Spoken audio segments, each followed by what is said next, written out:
Hello and welcome to Webinar 8, titled Technology Policy, National Capacities and International Opportunities. My name is Katina Michael. I'm a visiting scientist at Arizona State University in the School for the Future of Innovation in Society and the School of Computing and Augmented Intelligence. And this is, in fact, the last webinar of the series on the Australia-India Technology Impact Assessment of Critical Technologies for Peace and Stability. It gives me absolutely great joy to introduce to you today two presenters, one based in India and the other in Hong Kong. We have co-founder and director of the Takshashila Institution, Nitin Pai, first up, followed by Simon Goldstein, an associate professor at the University of Hong Kong. Our schedule looks something like this. We'll ask Nitin Pai to begin first with a 15-minute presentation, followed by Simon Goldstein, and then we'll open up the floor to a 30-minute Q&A roundtable style. I would like to say a few words on Nitin Pai. He is the director of the Takshashila Institution, an independent think tank and school of public policy based in Bengaluru, India. His interests cut across everything from high-tech geopolitics, synthetic biology, space, defense economics, maritime strategy, and ethical reasoning. And before moving back to India in 2012, Nitin worked for many years in the area of technology policy for the Singaporean government. Welcome, Nitin. So, yeah, good morning, everyone. It's morning for me here in Bangalore. So, you're in different time zones. So, good, whatever it is in your particular time zone. What I'm going to do in the next 10 minutes or so is try and lay out and put some brackets around where I think the world is going in terms of the relationship between governments, technology, and human society, right? I think the first thing is in the information age, we're already in a place where international politics is by technology, of technology, and for technology, right? So while technology has been a source of power through history, um, when I talk about politics and technology, a lot of people say, hey, this has been the case ever since fire was invented or the wheel was invented and the reflex bow was invented. But what's different now is that as much as technology has been a source of power in the past, it's central to global politics today, right? And we've seen how technological innovation can translate into massive amounts of political power in relatively short periods of time. And I think just have to look at the career biography of one Mr. Elon Musk to sort of understand where this happens, right? This guy comes in, he's an innovator, he's able to create a uh, interesting set of innovations around something in technology, makes his money, uses it intelligently to accumulate more market power in different industries. So he has massive amount of market power in space, massive amount of market power in social media, and probably in electric cars, and use that market power to convert it into political power. So much so that you could see Mr. Musk standing behind President Trump in the White House in the first few months of the new administration. Never in human history has this happened, right? So we can argue about the politics of it. It's very interesting, and it's an industry by itself. But I think the underlying base note there is that technology is in the White House. Technology is driving political behavior and political actions and the exercise of power, right? And on the other side of the planet in China, we see this happening at a much different level, right? China's control on critical mineral exports is well known. I think they were able to get a good deal out of the United States just by controlling the export of critical minerals and threatening, industrial scale disruption in the technological sector around the world, and therefore get what they wanted. And there are also technology and travel restrictions which they've imposed on the rest of the world. So I think we are already seeing the flexing of technological power by the major states of the world. And if you zoom down and look at other powers, what they're doing, whether it's middle powers or small states, they're all using technological power in order to promote their political goals, right? So even before we talk about artificial intelligence, uh, which is, I think, become all the more important because there's a perception that has been created is that being first to acquire super AI is like being the first to acquire nuclear weapons. And therefore, there's a race to this. I think we use the word AI race today, and we're going to use it, in our normal conversations, that there is a race towards AI. The moment there is a race, I think the idea that whoever has AI becomes an extremely powerful entity, and therefore getting AI becomes a source of national projects. So the long and short of this is uh, the centrality of technology to domestic political power and international political power changes everything, right? So it takes it away from a pure policy domain into a domain of sovereign states, geopolitics, and realism. The second, I think, is a more profound thing which we've noticed now for almost 20 years, but we've not been able to do anything about it, is that our governments are still very hierarchical, but societies are highly networked and flat. So information in a society, if there's a lost kid in a neighborhood, right? Uh, the people in the neighborhood get to know about the lost kid or a lost dog very easily because there are WhatsApp groups and others, and people know it instantly. Whereas if you were to make a formal police complaint in many countries, you have to go to the police station to lodge a police complaint, and that's escalated up. And by the time the police hierarchy sort of acts on it, it might be a few hours or a couple of days. But by which time society thinks that the police are incompetent because they've had several cycles of information by the time the police has just figured out one, right? So, and this is just a low level, quotidian kind of case. But if you look at more complex things like market regulations, national security, information has to flow up the hierarchy of government.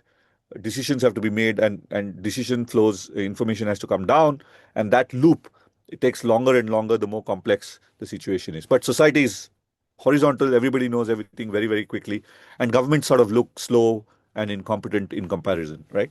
So governments need structural change. You need to be able to change the structure of governments from hierarchies to networks. So there've been there've been attempts to reinvent government for the last 20 years, but the structure is so cast in stone that there's so much of a legacy of this hierarchical structure that it's very, very difficult to break it. It's acute in the armed forces because you're fighting wars. You need networked armed forces, but it's also acute in sanitation and public health and all those areas where you need hierarchical you need networked structures. Now, I won't belabor the point, but I just want to add another element to this. I think the entire edifice of representative democracy, where you send 100 plus or 200 plus people to parliament and empower them to act on your behalf, that is an artifice of the industrial age, right? Information flows were slow. People would take long times to go from one to the other. There was no way you could consult the entire population about a particular issue. Even if you have a referendum, it would take you a year to, execute that referendum because millions of people had to go and vote and indicate their preference. But in the age of today, getting one place to the other is very fast. Information flows are very fast. You could actually technically ask a billion people a question at 12 midnight today and compile the answer, right? We have the technology for that. But we are still persisting with representative democracy. And if you look around the world, you'll see that representative democracy has got a bad rap in every single country where it's been in place. Whether it's India, whether it's United States, whether it's the UK, whether it's Australia, you see parliamentarians just being not delivering according to prospectus, right? So it's not a failing of an individual parliamentarian as much as it's a failing of the operating system of democracy that we've put in place. So the short answer there would be we need to upgrade the operating system of democracy, right? From the representative, system to something else, which is an information age version. Now, all this is what I would say stratospheric, 36,000 feet kind of level. But when you drill it down, to what it means for governments today around the world, I think the challenge is one of cross-domain coordination, right? Uh, you have in most countries, you have a market regulator, several market regulators. You have science and technology agencies. You have R&D agencies. You have an innovation and investment agency. You'll have financing agencies, trade agencies. And if you have a federal kind of a setup, you'll have these agencies at different levels, right? So you'll have a federal set of agencies, and you'll have a state level set of agencies, and you might have a third level urban or local level set of agencies doing more or less the same things. And now they have to coordinate with each other on some things like this, right? And then we have a new set of agencies which look at, for example, cybercrime, law enforcement for financial crimes, tax evasion, international terrorist financing, and so on. So you have another layer of new kinds of law enforcement agencies sitting on top of this, right? So what you have is a complex system of government, some of which is hierarchical, but which has very, very vague interdepartmental norms and rules, trying to govern something which is cutting across everything in society, right? Technology is cutting across all in society. So you have, especially in liberal democracy, we have this complex set of problems. Now, I'll just end with not giving you answers, but giving you two sort of responses to this situation, right? One school of thought says that it's okay to have this messy, multiple systems of democracies because that's how our governments work. That's how liberal democracies work. That's how there's a balance of power. That's how there's a separation of powers. That's how you prevent one entity from getting stronger. And then, it's okay to have a technology agency at the union level and the state level. It's okay to have a R&D funding which is separate and so on. I think there is some merit to this because that's how, liberal democracies are complex systems. You don't mess with a complex system unless you know what you're doing. So maybe we should just be, tweaking these systems at the margin. Now, the other school of thought takes into account what I first mentioned, that technology is geopolitical, right? It's a source of power. And the global balance of power is being determined by how well a state governs technology. So when you are like this, can you afford to have a messy democracy, right? Can you have a messy system of people pulling in different directions? When I was talking about this to a friend, he said, look, it's the difference between a country which has a bloody minded focus on winning Olympic gold medals and a country which decides to play sports for its own sake. We just play sport because it's fun. We'll do it our own way. Some of us play competitively. Some of us play for fun. So what's wrong with that, right? So, well, what's wrong with that is that the second country is unlikely to win as many Olympic medals as the first one, right? It's okay in sport because Olympic medals don't matter much, but it's not okay in geopolitics, right? Because you can't lose out to other major powers. So if you have a country like China, which is organizing itself and marching in step, lock in step, can you be inchoate? Can you be messy, right? And I think the answer probably is no. You will have to find a way to respond to this coherent approach which countries like China are taking. So this is where we find ourselves, and I don't think there's a single answer to this. Different countries will have to find their own answers. But I think this is a dilemma which all liberal democracies have. Do you try and organize yourself in a pattern that mirrors what China is doing or responds to what China is doing? Or do you organize yourself in the way that you've always done by your own moorings and your own light? Thank you. Thank you so much for those thoughts, Nitin. Reminds me so much of the Nobel Prize economist winner, the late Lynn Ostrom, talking about institutional analysis and development and institutional dynamics and polycentric systems and so much more. I think our roundtable in Q&A will be riveting. An introduction, a small one for Simon Goldstein. He's an associate professor at the University of Hong Kong. His research focuses on AI safety, epistemology, and philosophy of language. Before moving to Hong Kong University, he worked at the Center for AI Safety, the Vianney Institute of Philosophy, and at Lingen University in Hong Kong. He received his BA from Yale and his PhD from Rutgers, where he wrote a dissertation about dynamic semantics. And very interestingly, Simon will discuss a recent idea on a joint China-US Artificial Intelligence Lab, co-published with Peter Salib. Welcome, Simon. Thank you so much for having me. Yeah, I'm really looking forward to speaking with you all. Just going to set a timer for myself. Uh, Great. So I want to flag in the first instance, I'm going to be talking about kind of the best policy choices for the US and China, but I'm happy. I have lots of thoughts on how this will also apply to other contexts as well. So and the other thing I want to do is I'll just turn off my video because want you looking at the slides anyway. So yeah, so the goal of this talk is to think about basically the situation we're in on AI development for the US and China is right now both countries are kind of are in a race of some kind to develop AI, and that's a choice. That's one development strategy among others that you can use to try to develop AI. And so what I'm going to do in this talk is lay out what I think the range of, possible development strategies are for AI and then think about what development strategy is actually in the best interests of China, the US, and the world. And to foreshadow, the thesis is going to be that actually the best strategy for each of the US and China would be to collaborate rather than race and try to make like a joint AI lab, kind of analogous to the International Space Station or something. Okay. And can everybody see the slides?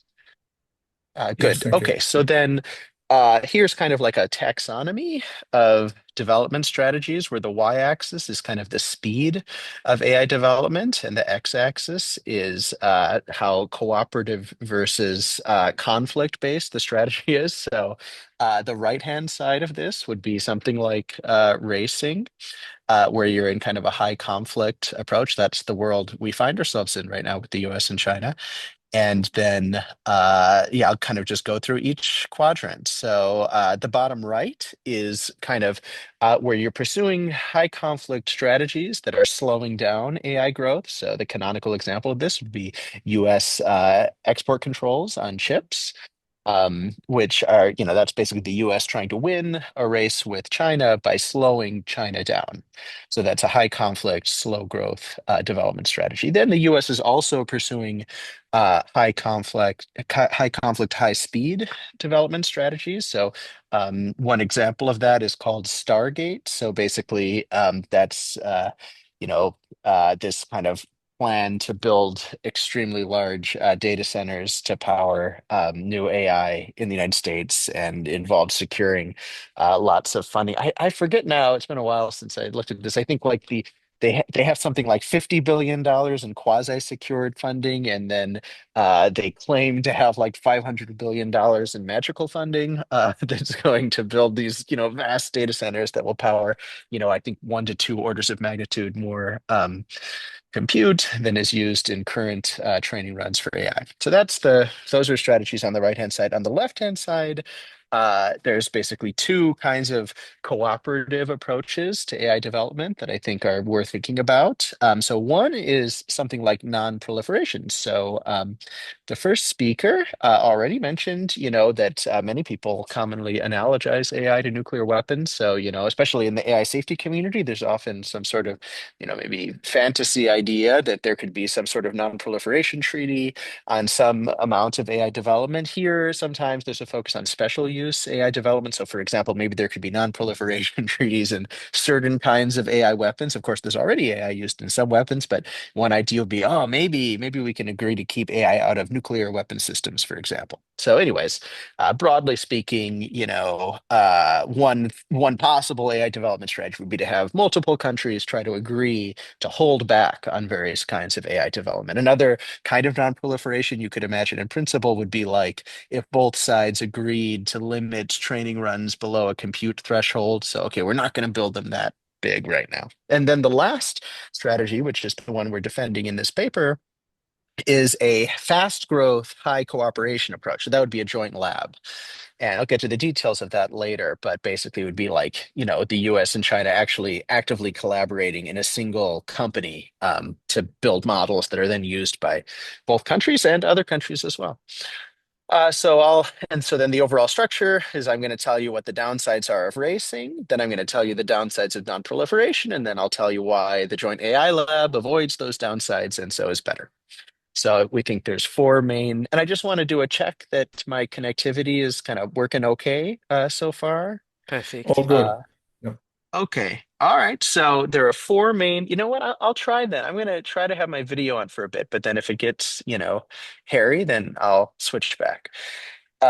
Okay, so I think there's four main downsides of an AI race. The first two are kind of a little boring because general to any race dynamic. The last two are unique to AI development, so maybe more interesting. So obviously, the first downside of an AI race, and this is from the perspective of each participant. So we're trying to be speaking to it's like suppose you only cared about the US strategic interests here and you were trying to optimize, that's how we're thinking about it. It's not kind of a kumbaya thing of what would be best for everyone if everyone could do that. It's just no, just given your interests, regardless of what the other person will, or, that's what we're doing. So the first issue would be, well, if you try to do a race, you might lose the race, and losing the race would be bad for you. So, whether it makes sense for you to race depends on how confident you are that the other side will win. So one thing that's kind of funny is, there was this contentious moment where China released a frontier model called DeepSeek that suggested that it was further ahead in the race than the U.S. thought, and then U.S. policymakers started advocating we got to race harder. But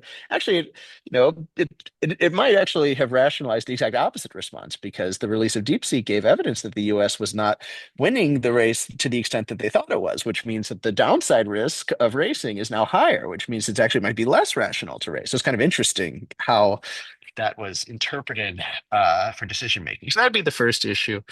The second issue with racing is, I think, unfortunately, it increases the chance of a war between the US and China. And this depends on kind of how you think about AI. Many people, at least in the AI industry, think about AI in quite existential terms, where it's like, I think Vladimir Putin said something like, whoever wins AI wins the world, controls the world. And so, you know, right now the US policy about AI is something like, yeah, we think that whoever is going to win the AI race will have unipolar control of the world forever. And also China, we're going to completely restrict your supply of chips, so you can't possibly win the race. Well, in my opinion, that unfortunately would then raise the relative benefits for China of trying to, engage in some sort of military conflict. I mean, if they actually believe, I think what's actually happening is the Chinese and probably the US don't actually believe that like whoever wins the US, the AI race will be in permanent control of the world. But obviously, if they literally did believe that, then that would kind of rationalize some sort of military conflict now. So thankfully, I think a lot of that is empty rhetoric for the people making it. In policy world, in the AI world, I think people believe that. Anyways, so then the last 2 points are more specific to AI. One is that whenever we're developing AI, there's always, there's a lot of risks related to AI. Maybe people will use AI to make viruses. Maybe we'll lose control over AI systems. So that's why we have AI safety. We want the AIs to be safe. And, that's in the interest of everyone developing AI. But then the issue is when you're racing ahead, it's always going to be, when you're trying to win a race, it's always going to be rational if you can to sacrifice a little bit of safety for more speed in the race. So that's not very good game theory because, basically it's a kind of brinksmanship, but you're kind of imposing risk externalities on everyone in the course of trying to win the race. And so obviously that's especially bad for third parties who aren't even in the race. But it's also bad for the people racing themselves. And then the last point, which I think is counterintuitive to a lot of people, is that racing is negative sum. And so the problem is that with AI, this is intellectual property. So it's fundamentally non-rivalrous. Like once you've developed the ideas behind AI, sharing them has no marginal cost. And so when you're engaged in a race over this sort of thing, well, actually, all of the ideas that China would have come up with, the US isn't going to have access to those, even though there's no marginal cost to sharing them, and vice versa. So you actually get less AI development for each party when they're racing rather than collaborating. All right. Then we've got downsides. Okay, so racing is bad. Unfortunately, though, non-proliferation is not feasible either. And there's the basic issue here, and this is where I think people make a big mistake with AI of analogizing it to nuclear weapons, because, when you're thinking about non-proliferation for weapons, the most important dynamic, in my opinion, is this so-called guns versus butter trade-off, that it's like, well, every dollar you spend on a weapon, you could have spent on, economic development or whatever. And so there's an opportunity cost of developing weapons. But AI is totally different because it's a general purpose technology. So every dollar you spend on AI is like the best possible use of money you could have spent money on. in terms of economic development, potentially. And so it's just a totally different structure, the nuclear weapon. So if you try to get everybody to agree to non-proliferate, basically you're asking everybody to just like sacrifice, leaving lots of growth on the table. So that's like really bad game theory, because even if you agree to slow down, everybody else has a very strong reason not to. It's bad political economy because the benefits of AI are diffuse and large. Everybody's going to want in within your country. So that's very hard. And then second, there's a big problem with verification because even if you agreed to non-proliferate, each side has an incentive to hide what they're doing and try to cheat. And the general purpose dual use nature of AI means it's very easy to cheat. So even if you agree to avoid, oh, we'll do non-proliferation on military uses of technology, well, it may be that the best military uses of AI will just come from the most powerful frontier model in the long run. And so you might seem like you're agreeing to non-proliferate, but actually you're not really non-proliferating because it's very hard to quarantine these AI developments. And then just related to the problem of cost, there's just no credibility to this because it's so obvious. There's so many strong incentives not to proliferate that it's very hard to have any credibility. And so that's the problem. Okay, so that's the problem with non-proliferation. We propose instead a joint AI lab where the US and China concentrated their AI development together in a single lab. So it'd be like a merger of OpenAI or DeepSeek. Doesn't even need to be a single lab. It would be like they concentrate in 10 labs, and each lab is a pair of a US and Chinese company. And then the idea is, well, the labs, the relevant joint lab is going to try to hire the best researchers in the world, and the US and China will try to channel their capital into this lab. And for example, instead of doing export controls where the US tries to block China from having chips, it's more like, well, no, we just require that a certain percentage of the world's chips go into this lab, and then maybe China and the US split the inference time compute 50-50 from what the lab is doing. So just very different approach than the current strategy. Okay, and then why do we think this is better? Well, we basically think it's better on 4 dimensions. So the first is deterrence. So this is avoiding the chance of war. So basically, the picture is if you have a joint lab between the US and China, then that's much more likely to maintain the current balance of military power, economic power between the US and China. As opposed to if there's a race, then there's each side expects a shift in the balance of power.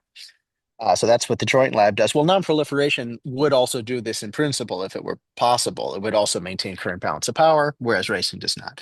Then the second key point is abundance, meaning that, AI is really good for everybody if it goes well. There's so much economic growth. Well, and then the point is, well, racing loses out on abundance because actually in a counterintuitive way, because since all the ideas are non-rivalrous, it's better if you have both sides sharing the ideas they have rather than hiding them.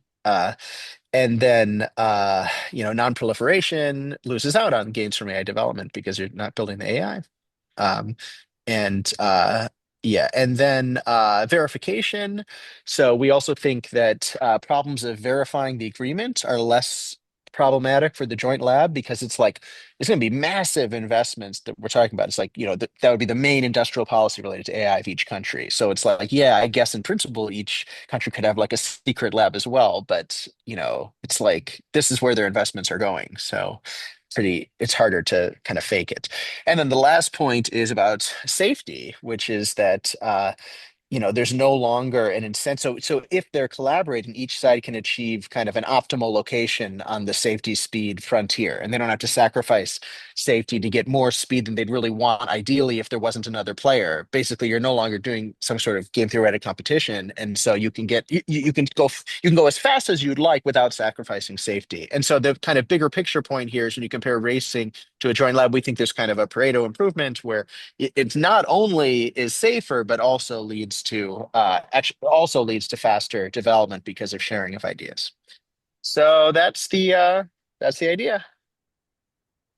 Brilliant. Thank you. Thank you so much, Simon. Reminds me again of Eleanor Ostrom and complex adaptive systems and common pool resources and how are we going to share public resources. I'm on a steering committee for the National Deep Inference Fabric in the States, the NDIF, which is all about opening this power up to the people, but to think about it cross-border. So questions for Nitin and Simon. Who will we begin with? Let's go with Glenn Withers for a moment. Sorry, Greg. All right. Thanks, Katina. With us, nice to be off of the first start rather than all those Chapmans and Fitzpatricks and so on winning all the time. That's good, thank you. And Austins are always at the front usually. I was taking a sort of Brad DeLong view of what we just heard from both our speakers, because I'm a bit of an economic historian, depending on when it's convenient, when it's not. And it struck me that the old plus ça change, plus ça même chose, the more you hear of it, the more it's the same. And yet it's not. And I just wanted to tear that out if I could.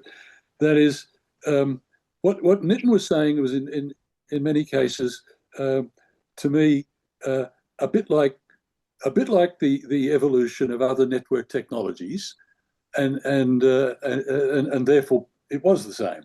That is, it seemed to me that insofar as it affected the economics operations of the operation of the economy, then the interdependence of networks such as railways and telecommunications and electricity, gas and water wasn't all that different from AI and new technologies. But the key point Nitin made was the difference in governmental systems. And I wanted to be sure that's exactly what the basis for the problems we've got with modern democratic government systems is. Because an old-fashioned human capital person like myself, studying under Richard Freeman, is that it's actually education that's making the difference to modern democracies and not modern media. And the big worry and sort of traditional democracy was you chose representatives because the peasants didn't really understand how to analyze things and choose detailed policies. Now everybody's mass educated, got universal completion of primary education, and all coming soon, universal completion of secondary education. So is it the technology that's a problem, or is it an education problem that worrying about and focusing on the technology what will or won't enhance or cause to be addressed? Or are they interdependent, or are they dual? That is, how much does education explain the problem versus technology in modern democracy was my question to Nitin. For Simon, my mind went back to the old debates after the examination of the comparative economic systems and development of economies in the North Atlantic after the Second World War.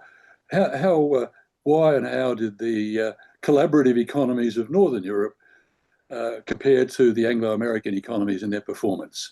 One said a collaborative, the other said competitive, if you like, racing. One group raced with each other internally, the others all worked together nicely. And we kept making judgments as to who was winning in the long run as to which nations by which types of systems work best. So the question for Simon is, again, how distinctive is this particular application of your racing versus collaboration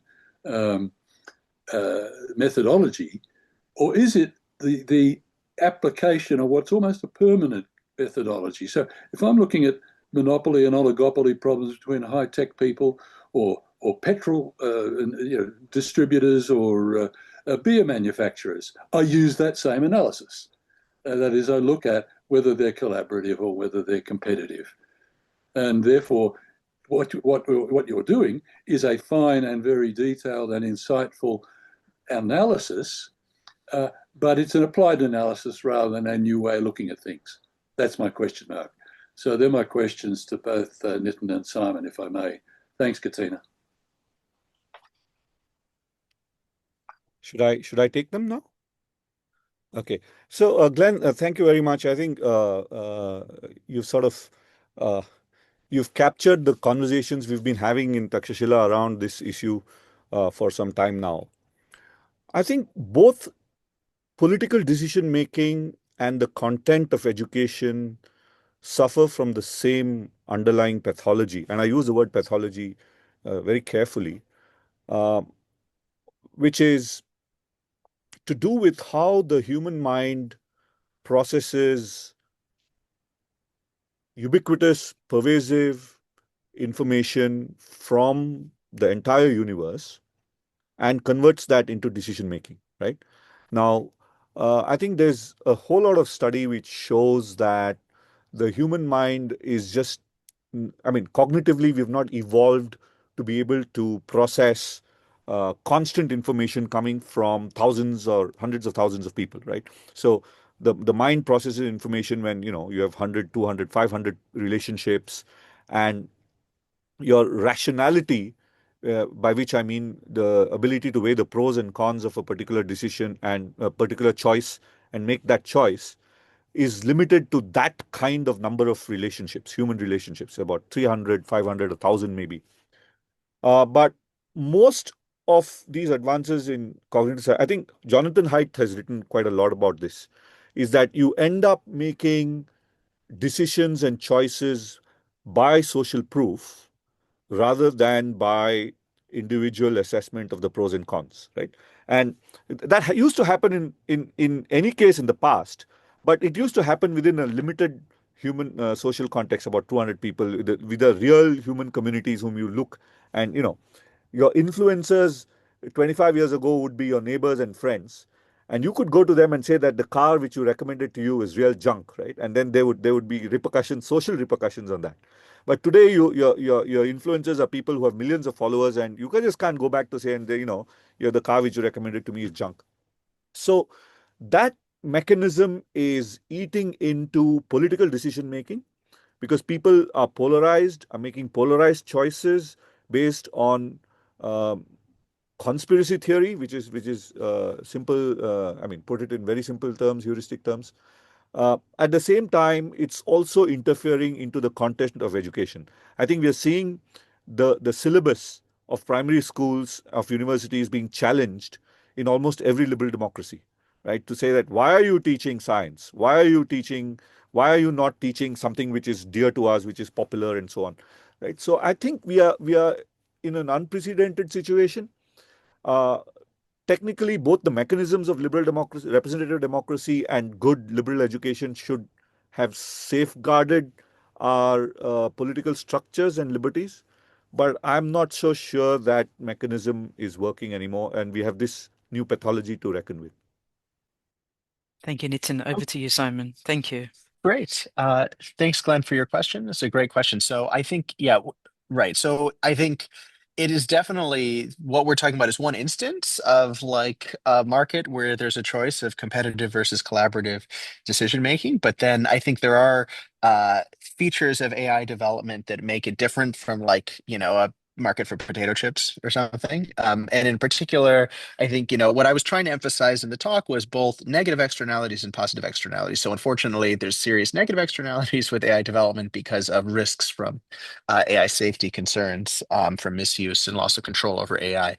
And so the problem is when you have both parties racing, you get higher levels of that kind of negative externality. And then the other thing, as I was emphasizing, was the positive externalities of, well, because because we're kind of talking about IP and AI development is kind of non-rival risk. There's no marginal cost to sharing the ideas. You lose out through having competition. But I did want to flag, though, that our proposal can be implemented in a more competitive way, where what you can do is you can have 10 different joint labs between. The picture is every major, you could have a rule where like if you're going to develop a model with more than 10 to the 26th flops, so you know, some benchmark for how much computing, basically if you can develop a frontier model, you have to do it as a joint lab, and then you have like 5 joint labs between the US and China, and then they'll still compete against one another, and so then you'll still have a competitive market. So under that analysis, here's how things change.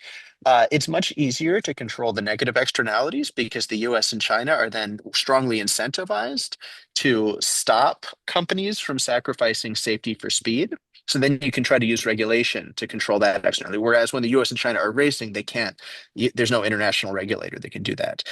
On the other hand, in principle, if you do that, you do lose out on the benefits of trying to pool non-rivalrous information because each idea from one lab will be insulated from the other. But you might think that the benefits of competition outweigh the positive externalities. So that's one version of the proposal that kind of conceptually separates the risk side from the non-rivalrous idea side, if you want to go that way. So in that way, some of what we're doing is separable from general questions about competitive versus more collusive markets.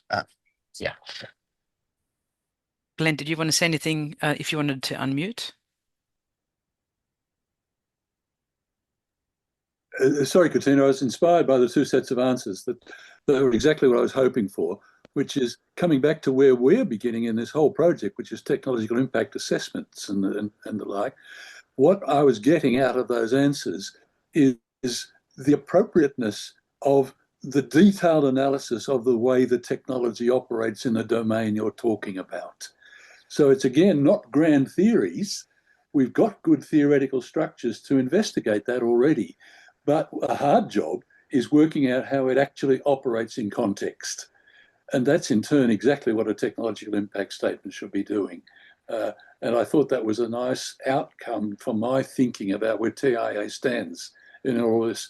So thanks, Nitin and Simon, both very much for helping me clarify that in my brain.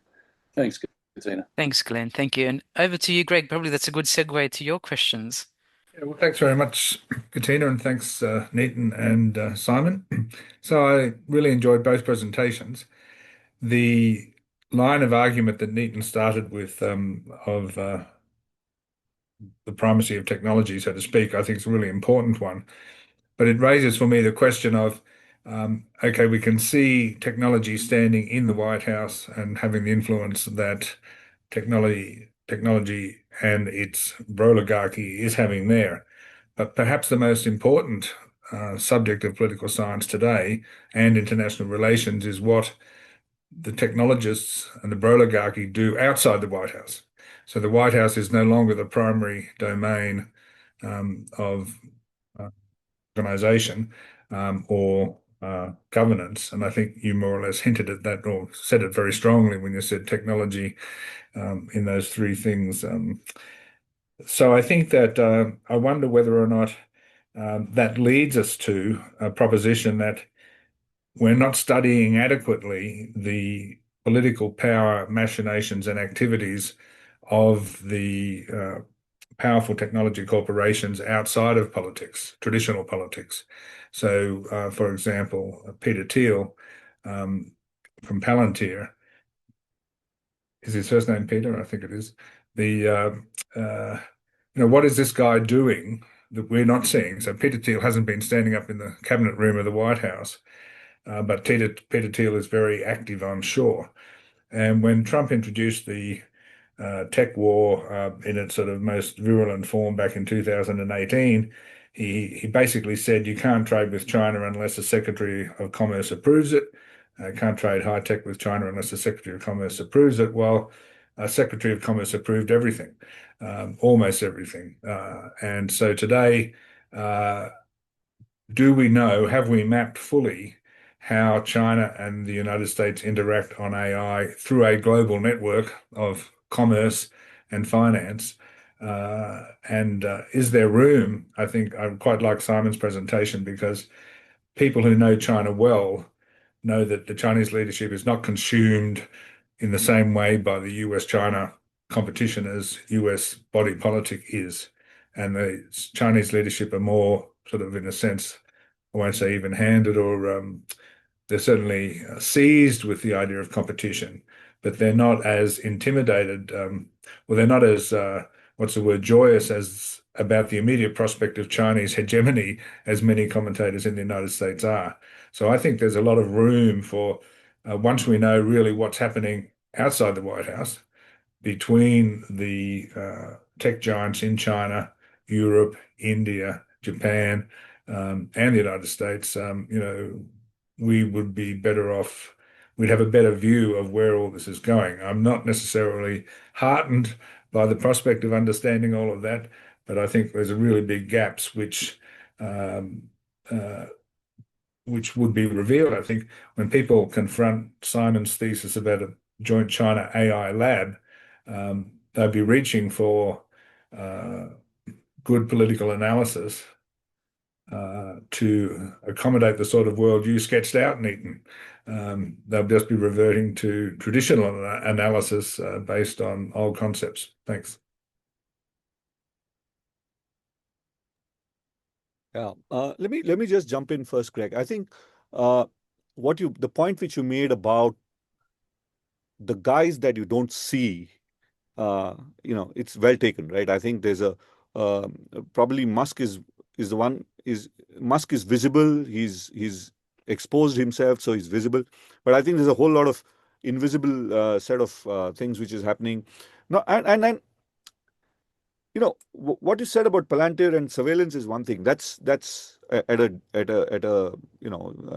one level and one kind of problem.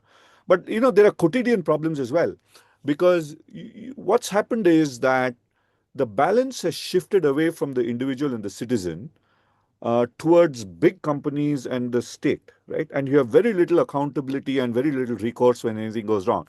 I mean, you could order food through an app, but in case the food is not delivered, try getting to a customer service, right? You can book a flight online, but if there's something wrong, try getting to a different flight or whatever.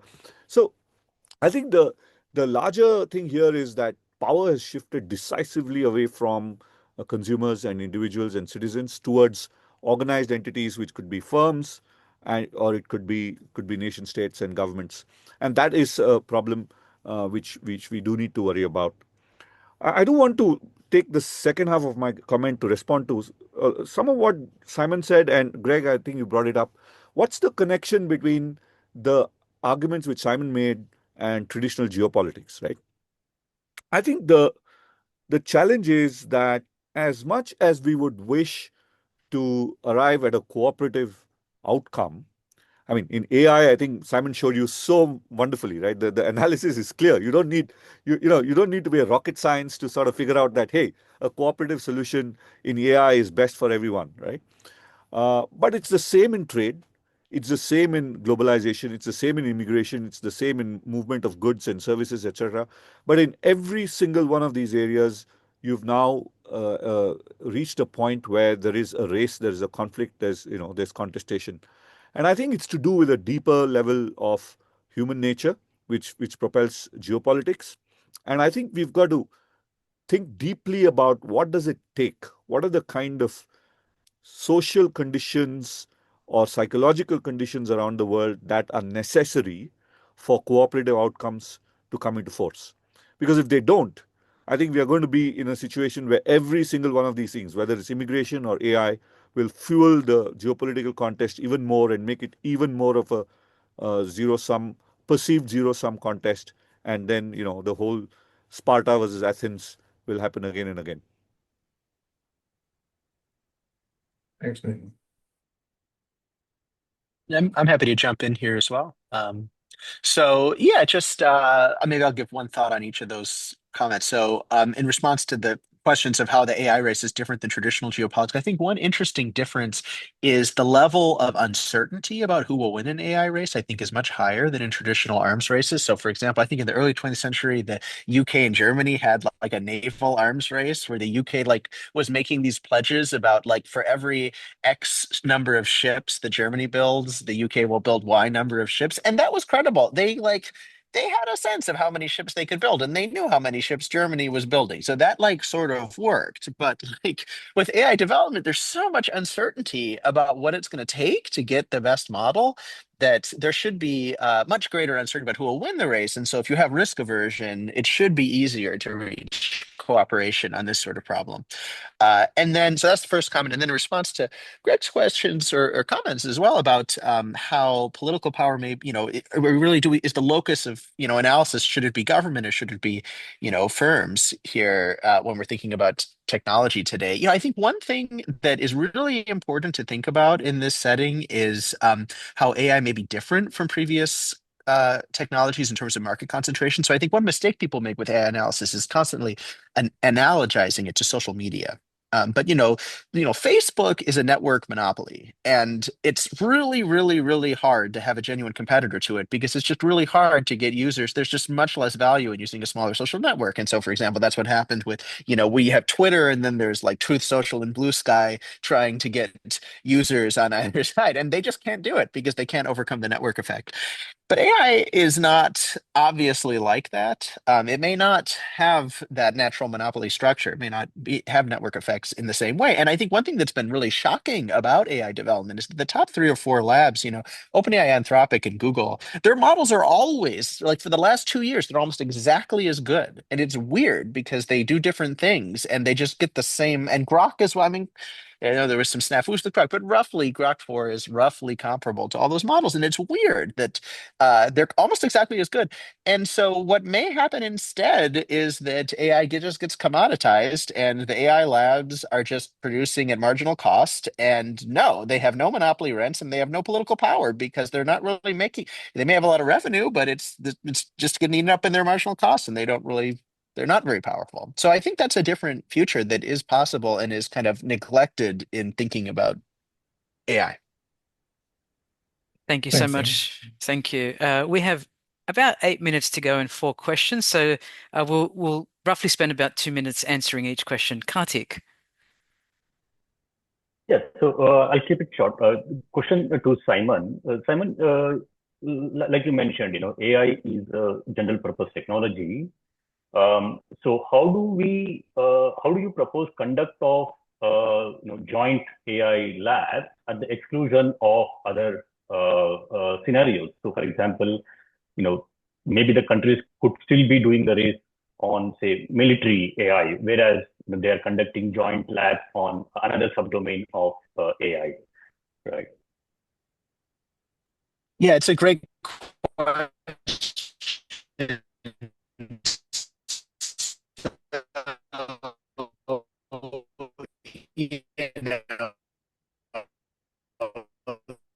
You're breaking up, Simon. Maybe just turn video off.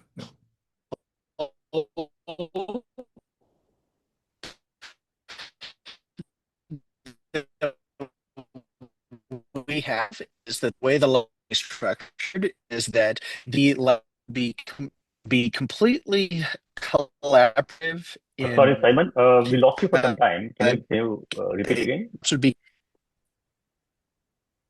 yeah. Now, Probably can you stop hear me now? Yes, we can. Yeah, We can, this is Simon. better. Oh my God.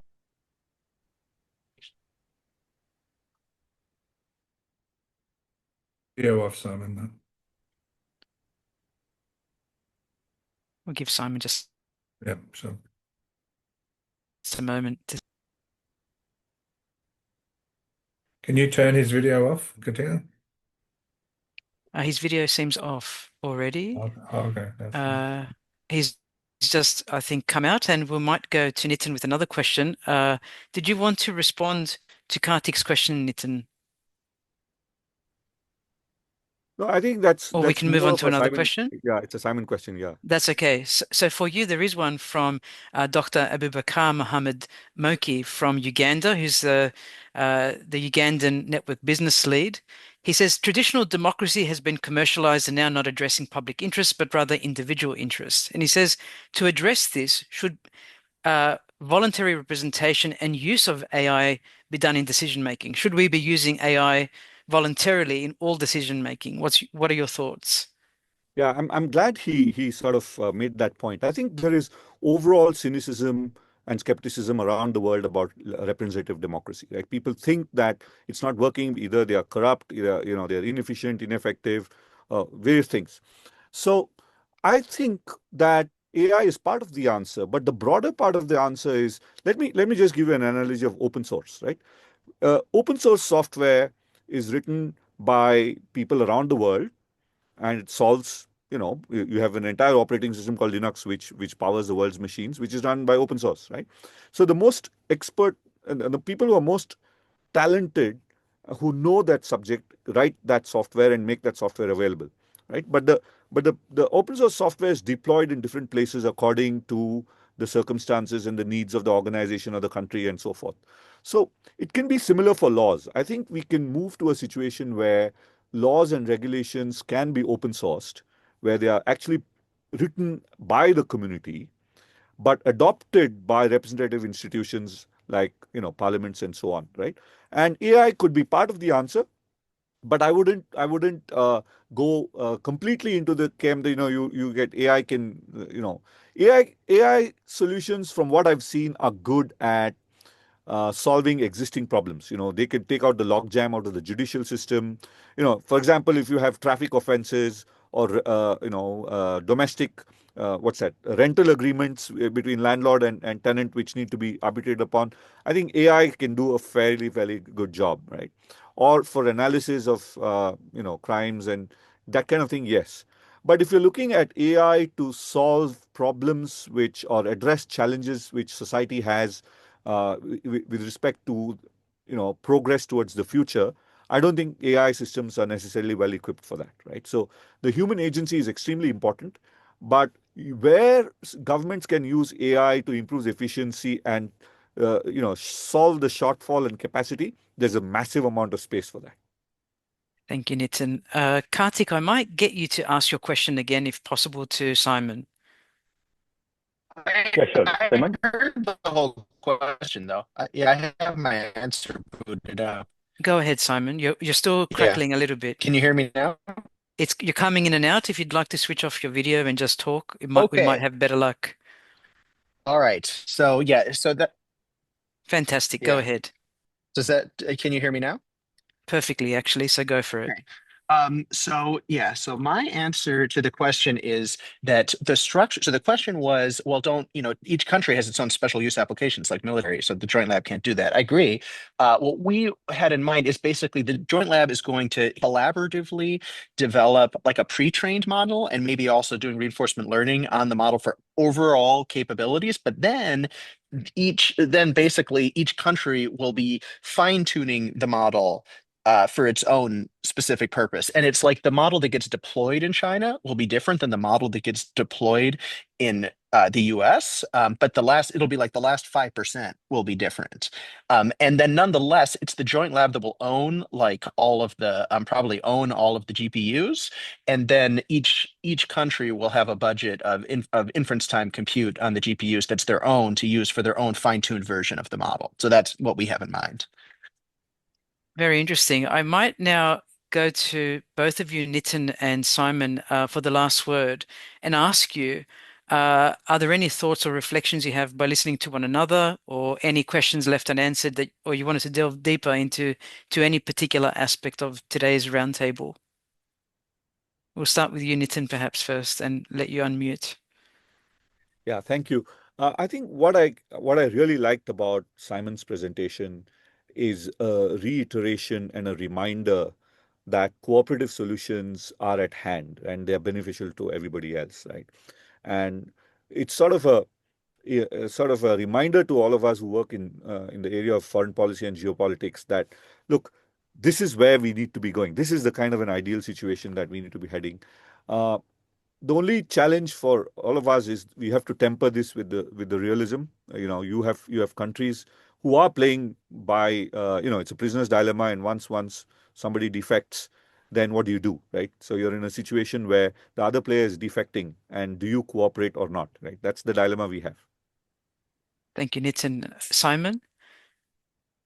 Yeah, well, so one kind of big picture question I had for Nitin's presentation, regarding the questions about representative democracy and the role of new technologies, but in potentially allowing like direct democracy. I think, this has already been raised somewhat, but one big picture question here is like, why do we like representative democracy? What are the benefits? Which of those benefits would be achieved under direct democracy with perfect technology? And so, I mean, one kind of benefit of representative democracy is avoiding transaction costs and aggregating information when you don't, when you just have stone tablets or whatever. But I think there's other kind of public choicey benefits of representative democracy that, you don't want to, that you wouldn't just achieve those benefits from replacing them with direct democracy, even if you could avoid all transaction costs or a lot of them.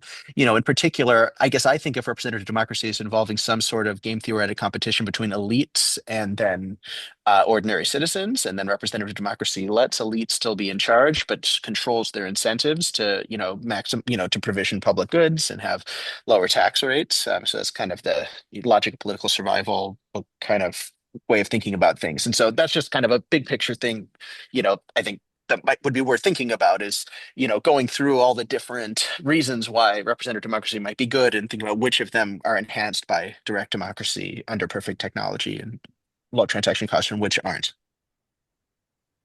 Thank you, Simon. Nitin, thoughts, reflections on those comments? Well, that's a PhD dissertation waiting to be written. I can't do it at the end of the session. But yes, I think Simon's got really good points. And I just flagged these issues for conversation. I mean, I'm not offering a definitive judgment or a conclusion on any of these things. Yeah, I think you'll both be very interested in the work of Professor Jeremy Pitt at Imperial College London, who studies deliberative democracy, and other things with Professor Josh Obear at Stanford, Simon, where you are presently. And they really dig into the potential to use game theory in different contexts, but also that work of the institutional analysis and dynamics, as well as all the other things mentioned today, systems of innovation and so forth. You might find that literature very interesting. I'm sure they're connections of yours anyway. But given this is our last webinar, it's number 8. It's very special to have you both as our representative speakers today, and you've brought such a wealth of knowledge to our roundtable series and really elevated it, both of you. Thank you. And we thank all our speakers who have given of their time. These webinars are being viewed, the transcriptions are being downloaded, and we've had hundreds and hundreds of participants. Those people like Dr. Abubakar Moki, who is currently online, and so many others who've come to the workshops, come to the webinars, offered their time to be interviewed. But I also want to thank my colleagues, amazing people who have demonstrated not only cooperation, but true collaboration between countries, Australia and India, and abroad in the US. I'm going to read out everybody. The brilliant Greg Austin and Glenn Withers from the Social Cyber Institute, and also from the ANU and UTS. Blended Learning International, Lisa Materano, who's helped us every single step of the way be on time and be organized with her intellectual knowledge too and experience. Adam Henry, thank you.